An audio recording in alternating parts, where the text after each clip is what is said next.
step one is to sign in, and then go to the Templates tab and search by title. I'm going to look for Leading Safe.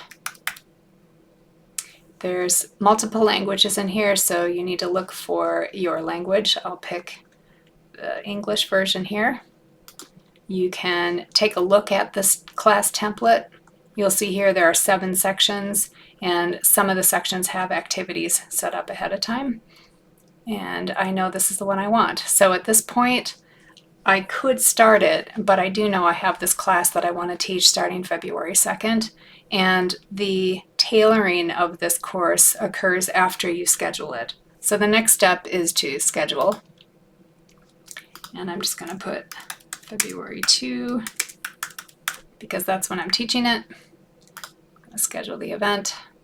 All right, so the 3 tabs that are important here are the Settings tab.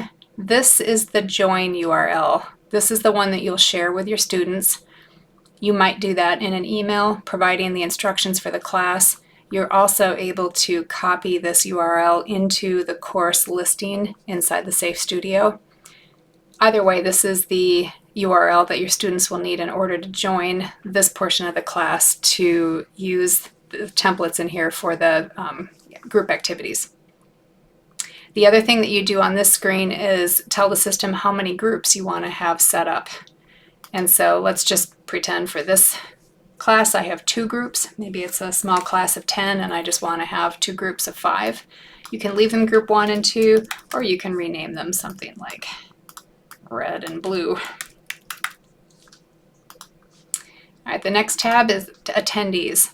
You do not have to add your expected participants here, but I point this out because sometimes you may have a co-facilitator.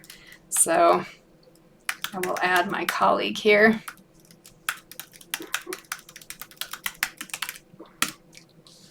And I want to set him as a facilitator so he can help me out. And now we have Clint set up to help. In the Activities tab, this is where you could make adjustments to an activity for this particular class. So for example, we have 3 activities in section 2. We have 4 in the lead up to this one. Let's just actually take a look at one other indicator. Here, this activity is listed as one for everyone. Basically, we would expect the whole class to join this activity together, and the groups are ignored. But here you can see that the activity type is one that's set up for the groups that we have. I'll click back on the Events tab, and now it's set and ready to go. So when we're ready to run the class, we go ahead and join the class. We have shared that URL with the students. Again, if you haven't done that, you find that here on the Settings tab. And if you need to make adjustments to this before your class starts, you can. For example, let's say you have additional people who sign up and want to take it. So you can add an additional group before the course starts.